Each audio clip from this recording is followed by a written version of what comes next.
صلى الله على محمد صلى الله عليه وسلم. Muwatta of Imam Malik, the book about the Mukatab. Footnote: Mukatab, a contract of manumission between a master and a slave according to which the slave is required to pay a certain sum of money during a specific time period in exchange for freedom. Chapter on Judgment on the Mukatab. Malik related to me from Nafi that Abdullah ibn Umar said, "A Mukatab remains a slave as long as any of his kitaba remains unpaid." Malik related to me that he had heard that Urwa ibn Az-Zubair and Sulaiman ibn Yasar said, "The Mukatab remains a slave as long as any of his kitaba still remains to be paid." Malik said, "This is my opinion as well." Malik said, "If a Mukatab dies and leaves more property than what remains to be paid of his kitaba, and he has children who were born during the time of his kitaba, or whose kitaba has been written as well, they inherit any property that remains after the kitaba has been paid off." Malik related to me from Humayd ibn Qais al-Makki that a son of Al-Mutawakkil had a Mukatab who died at Mecca and left enough to pay off the rest of his kitaba, and he also owed some debts to people. He also left a daughter. The governor of Mecca was not certain about how to judge in the case, so he wrote to Malik ibn Marwan to ask him about it. Malik wrote to him, "Begin with the debts owed to people, and then pay off what remains of his kitaba. Then divide what remains of the property between the daughter and the master." Malik said, "What is done among us is that the master of a slave does not have to give his slave a kitaba if he asks for it. I have not heard of any of the imams forcing a man to give a kitaba to his slave. I have heard that when someone asked about that and said that Allah the Blessed, the Exalted said, 'Write a kitaba for them if you know of good in them.'" Qur'an chapter 24 verse 33.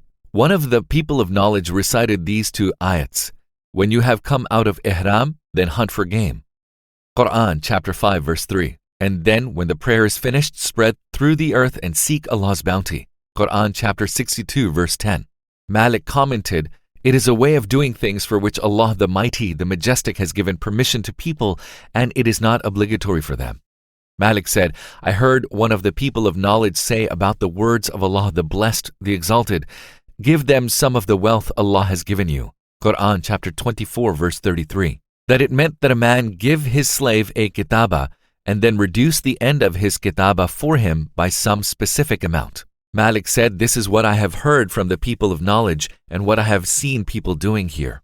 Malik said, "I have heard that Abdullah ibn Umar gave one of his slaves his kitaba for 35,000 dirhams and then reduced the end of his kitaba by 5,000 dirhams. Malik said, "What is done among us is that when a master gives a Mukatab his kitaba, the Mukatab's property goes with him, but his children do not go with him unless he stipulates that in his kitaba." Yahya said, "I heard Malik say that in the case of a Mukatab who was the owner of a slave girl who was pregnant, and neither he nor his master knew that on the day he was given his kitaba, the child did not follow him because he was not included in the kitaba. He belonged to the master. As for the slave girl, she belonged to the Mukatab because she was his property." Malik said that if a man and his wife's son by another husband inherited a Mukatab from the wife, and the Mukatab died before he had completed his kitaba, they divided his inheritance between them according to the Book of Allah. If the slave paid off his kitaba and then died, the inheritance went to the son of the woman, and the husband had nothing of the inheritance. Malik said that if a Mukatab gave his own slave a kitaba, the situation was examined. If he wanted to do his slave a favor and it was obvious by his making it easy for him, it was not permitted. If, however, he was giving him a kitaba from desire to find money to pay off his own kitaba, then he was permitted to do so. Malik said that if a man had intercourse with a Mukataba of his and she became pregnant by him, she had an option. If she liked, she could be an Walad. If she wished, she could confirm her kitaba. If she did not conceive, she still had her kitaba.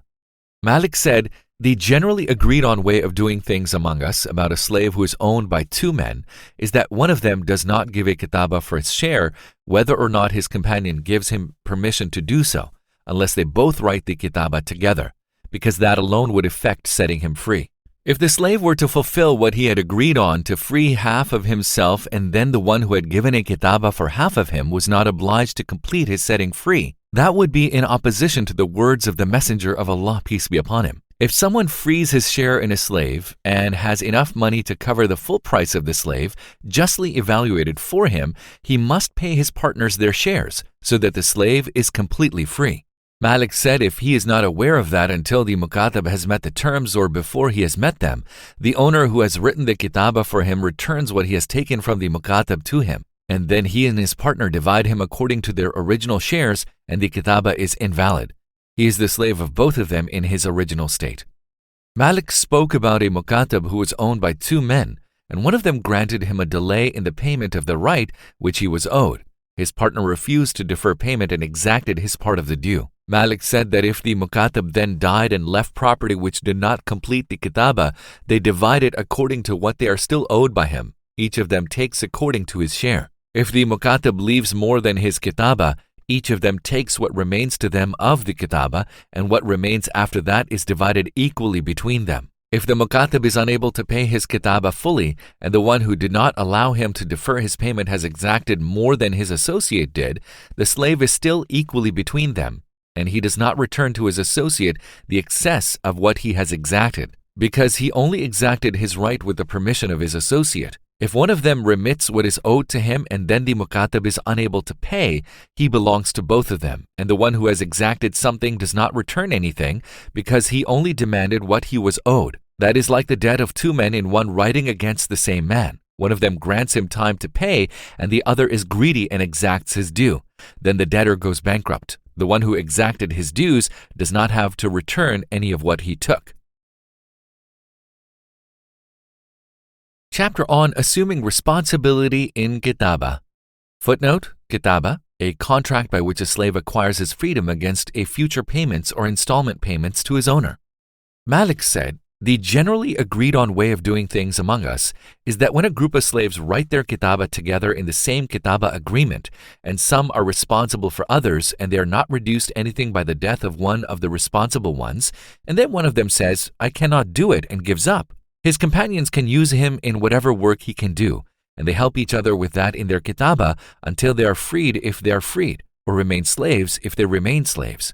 Malik said the generally agreed on way of doing things among us is that when a master gives a slave his kitaba, it is not permitted for the master to let anyone assume the responsibility for the kitaba of his slave if the slave dies or is incapable. This is not part of the sunnah of the Muslims. That is because when a man assumes responsibility to the master of a mukatab for what is owed of the kitaba, and then the master of the mukatab pursues that from the one who has assumed that responsibility, he takes his money falsely. It is not as if he is buying the mukatab, so that what he gives is part of the price of something that is his, and neither is the mukatab being freed so that the price established for him buys his inviolability as a free man. If the Mukatab is unable to meet the payments, he reverts to his master and is his slave. This is because kitaba is not a fixed debt which can be guaranteed by the master of the Mukatab.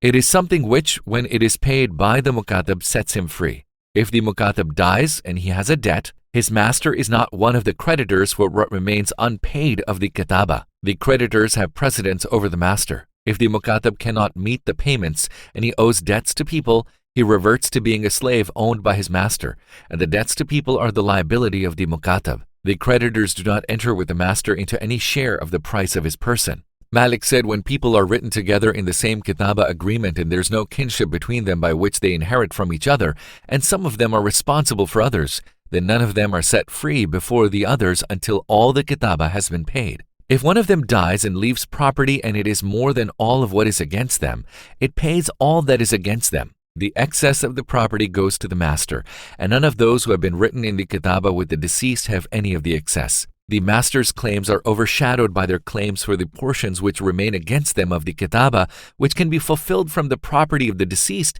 because the deceased had assumed the responsibility, and so they must use his property to pay for their freedom.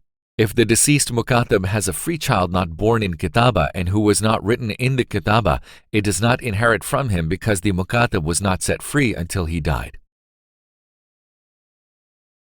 Chapter on Severance in the Kitaba for an Agreed Price.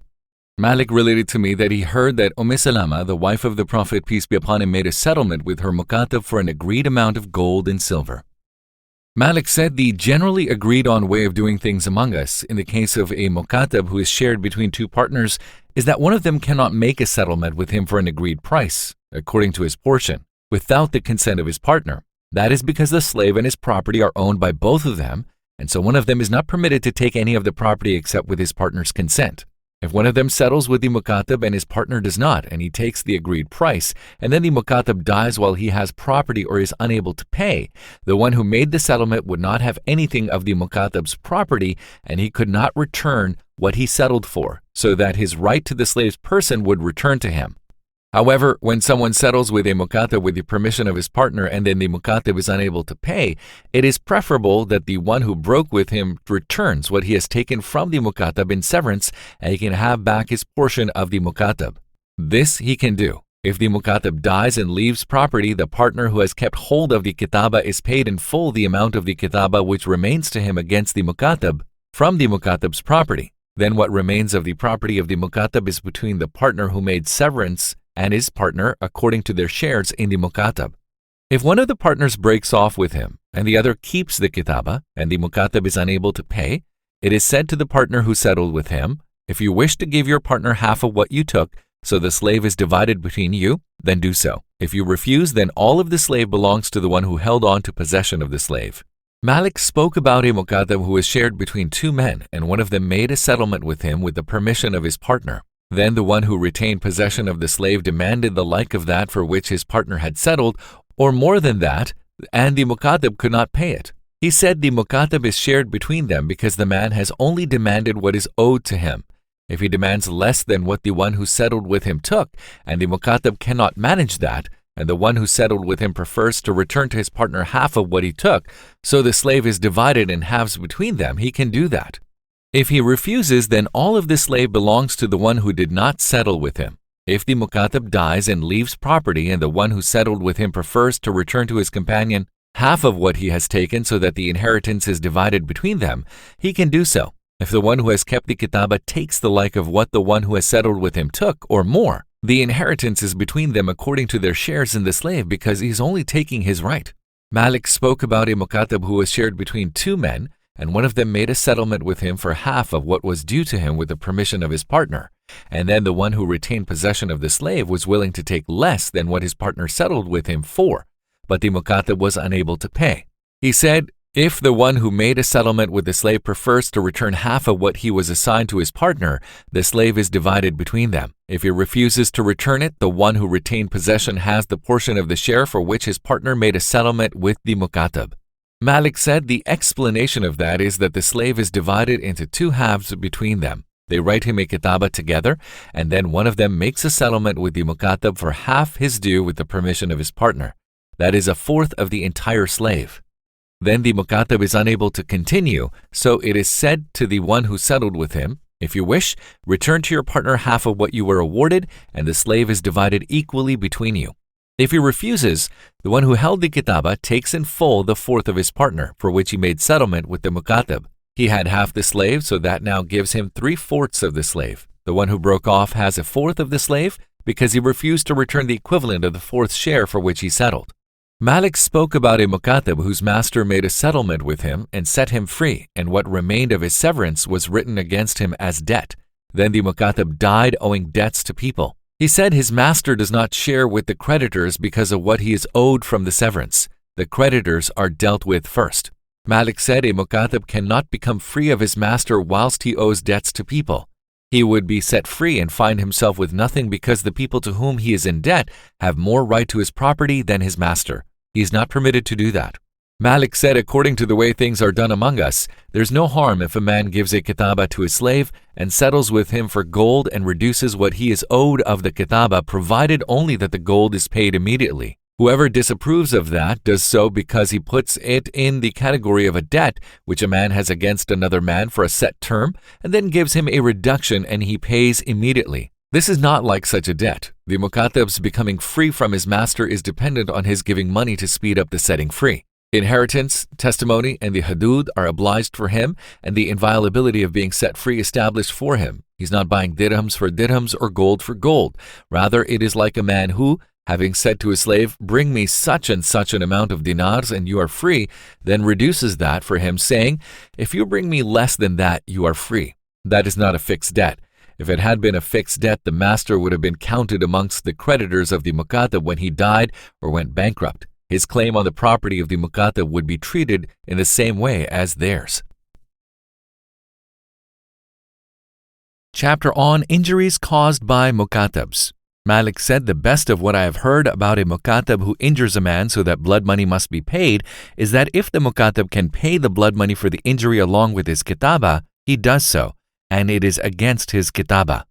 If he cannot do that and he cannot pay his kitaba because he must pay the blood money of the injury before the kitaba, and he cannot pay the blood money of the injury, then his master has an option. If he prefers to pay the blood money of the injury, he does so and keeps his slave, and he becomes an owned slave. If he wishes to surrender the slave to the injured person, he surrenders him. The master does not have to do more than surrender his slave. Malik spoke about people who were in a general kitaba and one of them caused an injury which entailed blood money. He said if any of them does an injury involving blood money, he and those who are with him in the kitaba are asked to pay all the blood money of that injury. If they pay, they are confirmed in their kitaba. If they do not pay and they're incapable of doing so, then their master has an option. If he wishes, he can pay all the blood money of that injury and all the slaves revert to him. If he wishes, he can surrender the one who alone did the injury and all the others revert to being his slaves, since they could not pay the blood money of the injury which their companion caused. Malik said the way of doing things about which there is no dispute among us is that when a Mukatab is injured in some way which entails blood money, or one of the Mukatab's children who is written with him in the kitaba is injured, their blood money is the blood money of slaves of their value, and what is appointed to them as their blood money is paid to the master who has the kitaba, and he reckons that for the Mukatab at the end of his kitaba, and there is a reduction for the blood money that the master has taken for the injury. Malik said the explanation of that is, for example, that he has written his kitaba for 3,000 dirhams, and the blood money taken by the master for his injury is 1,000 dirhams. When the Mukatab has paid his master 2,000 dirhams and the blood money for his injury is 1,000 dirham, he is free straight away. If the blood money of the injury is more than what remains of the kitaba, the master of the Mukatab takes what remains of his kitaba and frees him. What remains after the payment of the kitaba belongs to the Mukatab. One must not pay the Mukatab any of the blood money of his injury in case he might consume it and use it up. If he could not pay his kitaba completely, he would then return to his master one-eyed, with a hand cut off or crippled in body. His master only wrote his kitaba against his property and earnings, and he did not write his kitaba so that he would take the blood money for what happened to his child or to himself and then use it up and consume it. One pays the blood money of injuries done to a Mukatab and any children of his who are born in his kitaba or whose kitaba is written to the master, and he takes it into account for him at the end of his kitaba. Chapter on Selling Mukatabs. Malik said the best of what is said about a man who buys the Mukatab of a man is that if the man wrote the slave's kitaba for dinars or dirhams, he does not sell him unless it is for merchandise which is paid immediately and not deferred. Because if it is deferred, it would be a debt for a debt. A debt for a debt is forbidden. He said if the master has given a Mukatab his kitaba in exchange for certain merchandise in the form of camels, cattle, sheep, or slaves, it is more correct that a buyer buy him for gold, silver, or different goods than the ones his master wrote the kitaba for, and such a payment must be paid immediately, not deferred. Malik said the best of what I have heard about a Mukatab when he is sold is that he is more entitled to buy his kitaba than the one who buys him, if he can pay his master the price for which he was sold in cash. That is because his buying himself is his freedom, and freedom has priority over whatever bequests accompany it. If one of those who have written the kitaba for the Mukatab sells his portion of him so that a half, a third, a fourth, or whatever share of the Mukatab is sold, the Mukatab does not have the right of preemption in what is sold of him. That is because it is like the severance of a partner, and he can only cut off part of his kitaba with the permission of his partners, because what is sold of him does not give him complete rights as a free man, and his property is barred from him, and by buying part of himself, it is feared that he will become incapable of completing payment because of what he has had to spend. That is not like the Mukatab buying himself completely unless whoever has some of the kitaba remaining due to him gives him permission. If they give him permission, he is more entitled to what is sold of him. Malik said selling one of the installments of a Mukatab is not lawful. This is because it is an uncertain transaction. If the Mukatab cannot pay it, what he owes is nullified. If he dies or goes bankrupt and he owes debts to people, then the person who bought his installment does not take any of his portion with the creditors. The person who buys one of the installments of the Mukatab is in the position of the master of the Mukatab. The master of the Mukatab does not have a share with the creditors of the Mukatab for what he is owed of his slave's kitaba. It is the same with the kharaj, a set amount deducted daily from the slave against his earnings, which accumulates for a master from the earnings of his slave. The creditors of the slave do not allow him a share for whatever deductions have accumulated for him. Malik said there's no harm in a mukatab paying towards his kitaba with coin or merchandise other than the merchandise for which he wrote the kitaba, if it is identical with it, on time for the installment or delayed. Malik said that if a mukatab died and left an walad and small children by her or by someone else, and they would not work and it was feared that they would be unable to fulfill their kitaba, the walad of the father was sold if her price would pay all the kitaba for them, whether or not she was their mother. They were paid for and set free because their father would not have forbidden her sale if he had feared that they would be unable to complete their kitaba. If her price would not cover the price for them and neither she nor they could work, they all reverted to being slaves of the master. Malik said what is done among us in the case of a person who buys the kitaba of a mukatab and then the mukatab dies before he has paid his kitaba is that the person who bought the kitaba inherits from him. If, rather than dying, the mukatab cannot pay, the buyer has his person. If the mukatab pays his kitaba to the person who bought him and he is free, his wala goes to the person who wrote the kitaba and the person who bought his kitaba does not have any of it. Chapter on the labor of mukatabs. Malik related to me that he heard that Urwa ibn az-Zubair, when asked whether the sons of a man who had a kitaba written for himself and his children and then died worked for the kitaba of their father or were slaves, said, they work for the kitaba of their father and they have no reduction at all for the death of their father. Malik said if they are young and unable to work, one does not wait for them to grow up and they are slaves of their father's master unless the mukatab has left what will pay their installments for them until they can work.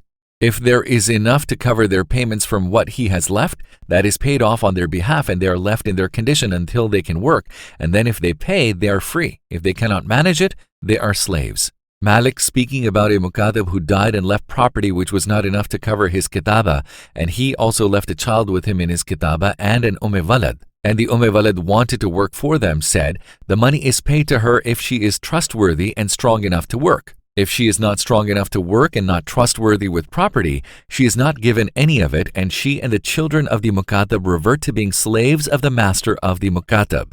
Malik said if people are written together in a single kitaba and there is no kinship between them and some of them are incapable and others work until they are all set free, those who worked can claim from those who were unable to the portion of what they paid for them because some of them assumed the responsibility for others. Chapter on freeing a mukatab on payment of his due before its term.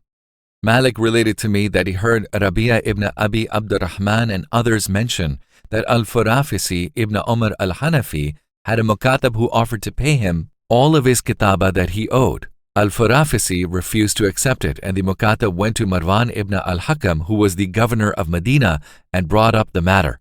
Marwan summoned Al-Farafisi and told him to accept the payment, but he refused. Marwan then ordered that the payment be taken from the mukatab and placed in the treasury. He said to the mukatab, go, you are free. When Al-Farafisi saw that, he took the money. Malik said what is done among us when a mukatab pays all the installments he owes before their term is that he is permitted to do so. The master cannot refuse him that. That is because payment removes every condition from the mukatab as well as service and travel. The setting free of a man is not complete while he has any remaining slavery, and in such a situation neither would his inviolability as a free man be complete and his testimony permitted and inheritance obliged and so on. His master must not make any stipulation of service on him after he has been set free. Malik said that it was permitted for a mukatab who became extremely ill and wanted to pay his master all his installments because his heirs who were free would then inherit from him, and he had no children with him in his kitaba to do so because by that he completed his inviolability as a free man. His testimony was permitted, and his admission of what debts he owed to people was permitted. His bequest was permitted as well. His master could not refuse him that by claiming that he was escaping from him with his property. Chapter on the inheritance of a Mukatab on emancipation. Malik related to me that he had heard that Zayd ibn al-Musayyib was asked about a Mukatab who was shared between two men. One of them freed his portion, and then the Mukatab died, leaving a lot of money. Zayd replied, the one who kept his kitaba is paid what remains due to him, and then they divide what is left between them both equally. Malik said, when a Mukatab who fulfills his kitaba and becomes free dies, he is inherited from by the people who wrote his kitaba and their children and paternal relations, whoever is most deserving. He said this is also for whoever is set free before he dies. His inheritance is for the nearest people to him of children or paternal relations who inherit by means of the wala. Malik said, brothers written together in the same kitaba are in the same position as each other's children when none of them have children written in the kitaba or born in the kitaba. When one of them dies and leaves property, he pays for them whatever remains against them of their kitaba and sets them free. The money left over after that goes to any children he may have rather than to his brothers. Chapter on conditions concerning Mukatabs. Malik spoke to me about a man who wrote a kitaba for his slave for gold or silver and stipulated against him in his kitaba a journey, service, sacrifice, or similar which he specified by name, and then the Mukatab was able to pay all his installments before the end of the term. He said if he pays all his installments and is set free and his inviolability as a free man is complete, but he still has this condition to fulfill, the condition is examined, and whatever involves his person in it, like service or a journey, etc., is removed from him, and his master has nothing against him for it. Whatever there is of sacrifice, clothing, or anything that he must pay that can be treated as dinars and dirhams is valued, and he pays it along with his installments, and he is not free until he has paid that along with his installments.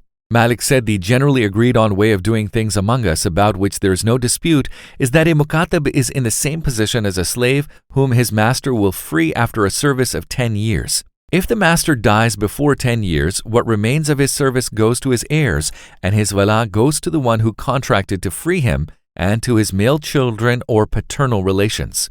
Malik spoke about a man who stipulated against his Mukatab that he could not travel, marry, or leave his land without his permission, and that if he did so without his permission, it was in his power to cancel the kitaba. He said if a Mukatab does any of these things, it is not in the man's power to cancel the kitaba. Let the master put that before the ruler. A Mukatab, however, should not marry, travel, or leave the land of his master without his permission, whether or not he stipulates it. That is because the man may write a kitaba for his slave for 100 dinars and the slave may have 1,000 dinars or more. He goes off and marries a woman and pays her bride price, which wipes away his money, and then he cannot pay. He reverts to his master as a slave without property, or else he may travel and his installments fall due while he is away.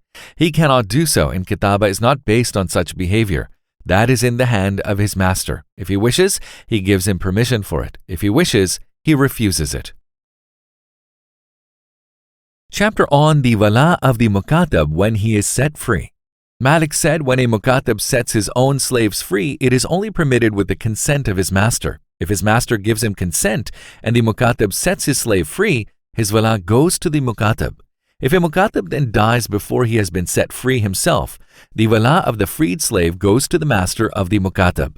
If the freed one dies before the Mukatab has been set free, the master of the Mukatab inherits from him. Malik said it is the same when a Mukatab gives his slave a kitaba and his Mukatab is set free before he is himself. The wala goes to the master of the Mukatab as long as he is not free. If the person who wrote the kitaba is set free, then the wala of his Mukatab who was freed before him reverts to him. If the first Mukatab dies before he pays, or he cannot pay his kitaba and has free children, they do not inherit the wala of their father's Mukatab because the wala has not been established for their father and he does not have the wala until he is free. Malik, speaking about a Mukatab who was shared between two men, and one of them forewent what the Mukatab owed him, and the other insisted on his due, then the Mukatab died and left property, said, the one who did not abandon any of what he was owed is paid in full. Then the property is divided between them both, just as if a slave had died, because what the first one did was not setting him free, he only abandoned a debt that was owed to him. Malik explained, One thing that makes this clear is that when a man dies and leaves a Mukatab and he also leaves male and female children and one of the children frees his portion of the Mukatab, that does not establish any of the wala for him. Had it been a true setting free, the wala would have been established for whichever men and women freed him. Malik continued, another thing that makes this clear is that if one of them freed his portion and then the Mukatab could not pay, the value of what was left of the Mukatab would be adjusted because of the one who freed his portion. Had it been a true setting free, his estimated value would have been taken from the property of the one who set free until he had been set completely free, as the Messenger of Allah, peace be upon him, said. Whoever frees his share in a slave justly evaluated for him gives his partners their shares. If not, he frees of him what he frees. He added, another thing that makes this clear is that part of the sunnah of the Muslims about which there is no dispute is that whoever frees his share of a Mukatab, the Mukatab is not set fully free using his property. Had he been truly set free, the wala would have been his alone rather than his partner's. Another clarification is that part of the sunnah of the Muslims is that the wala belongs to whoever writes the contract of kitaba. The women who inherit from the master of the Mukatab do not have any of the wala of the Mukatab. If they free any of their shares, the wala belongs to the male children of the master of the Mukatab or his male paternal relations. Chapter on what is not permitted in freeing a Mukatab. Malik said if people are together in the same kitaba, their master cannot free one of them without consulting any companions he may have in the kitaba and obtaining their consent. If they are young, however, their consultation means nothing and it is not permitted to them. That is because a man might work for all the people and he might pay their kitaba for them to complete their freedom. The master approaches the one who will pay for them and on whom their delivery from slavery depends and frees him and so makes those who remain unable to pay. He does it intending benefit and increase for himself. It is not permitted for him to do that to those of them who remain. The Messenger of Allah, peace be upon him, said, there must be no harm nor return of harm.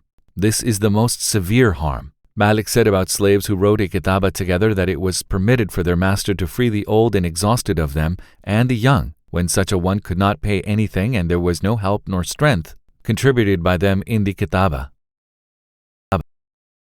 Chapter on freeing a Mukatab and an Walad.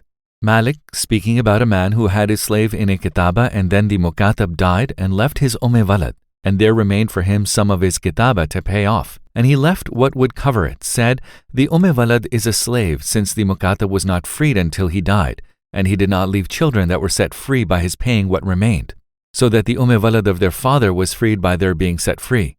Malik said about a Mukatab who set free a slave of his or gave sadaqah with some of his property and his master did not know about it until he had set the Mukatab free, that is what has been done and the master does not rescind it. If the master of the Mukatab learns about it before he sets the Mukatab free, he can reject it and not permit it. If the Mukatab is then freed and it becomes in his power to do so, he does not have to free the slave nor give the sadaqah unless he does it voluntarily on his own. Chapter on bequests involving Mukatabs. Malik said, the best of what I have heard about a Mukatab whose dying master frees him is that the Mukatab is valued according to what he would fetch if he were sold.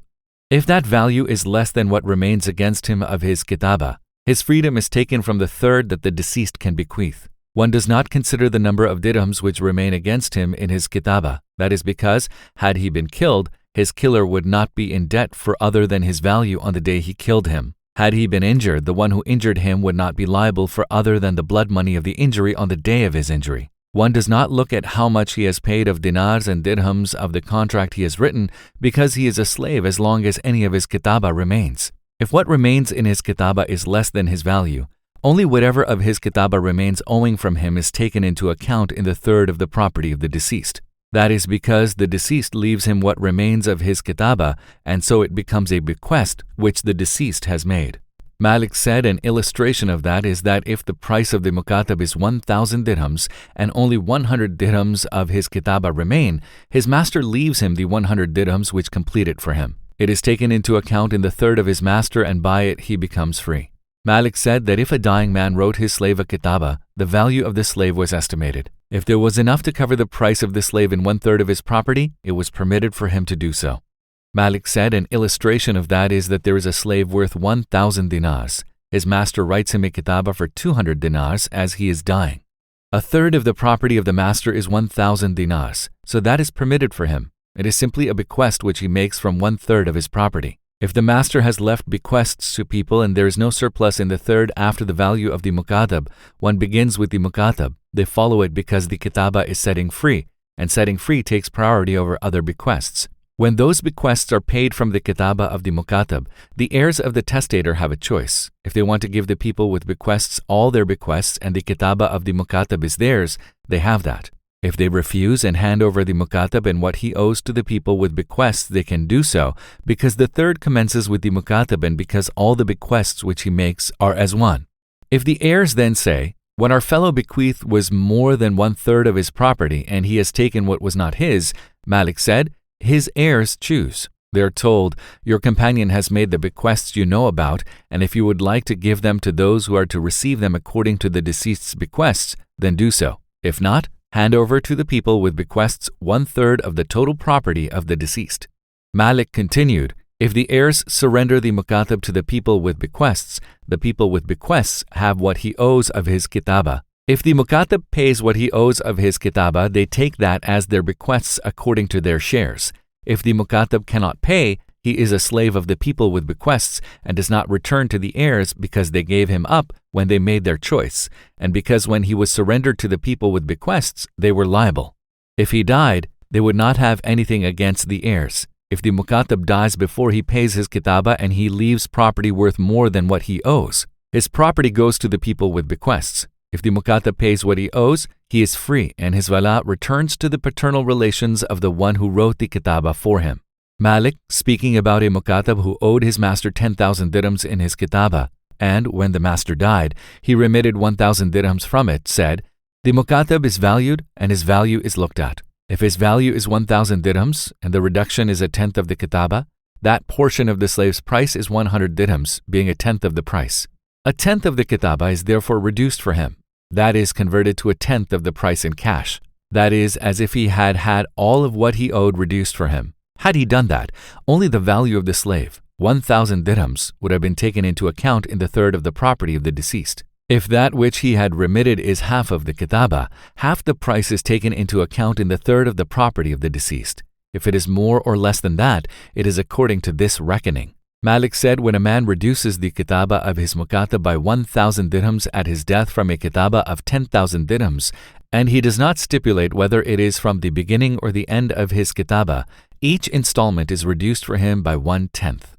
Malik said, if a man dies and remits 1,000 dirhams from his Mukatab from the beginning or the end of his Kitaba, and the original basis of the Kitaba is 3,000 dirhams, then the Mukatab's cash value is estimated. Then that value is divided. That 1,000 which is from the beginning of the Kitaba is converted into its portion of the price according to its proximity to the term and its precedence. And then the 1,000 which follows the first 1,000 is according to its precedence in the order until the end. Every 1,000 is paid according to its place in advancing and deferring the term because what is deferred of that is less in respect of its price. Then it is placed in the third of the deceased according to whatever the price befalls that 1,000 according to the difference in preference of that, whether it is more or less, then it is according to this reckoning. Malik, speaking about a man bequeathing another man 1/4 of a Mukatab or freeing 1/4, and then the first man died and the Mukatab died and left a lot of property more than he owed, said, the heirs of the first master and the one who was willed 1/4 has 1/3 of what is left over. And the one willed 1/4 has 1/3 of what is left over after the Kitaba is paid. The heirs of his master get 2/3. That is because the Mukatab is a slave as long as any of his Kitaba remains to be paid. He is inherited from by the possession of his person. Malik said about a Mukatab whose dying master frees him, if the third of the deceased will not cover him, he is freed from it according to what the third will cover, and his Kitaba is decreased accordingly. If the Mukatab owed 5,000 dirhams and his value is 2,000 dirhams cash, and the third of the deceased amounts to 1,000 dirhams, half of him is freed, and half of the Kitaba has been reduced for him. Malik said about a man who said in his will, my slave so-and-so is free, and write a Kitaba for so-and-so, that the setting free had priority over the Kitaba.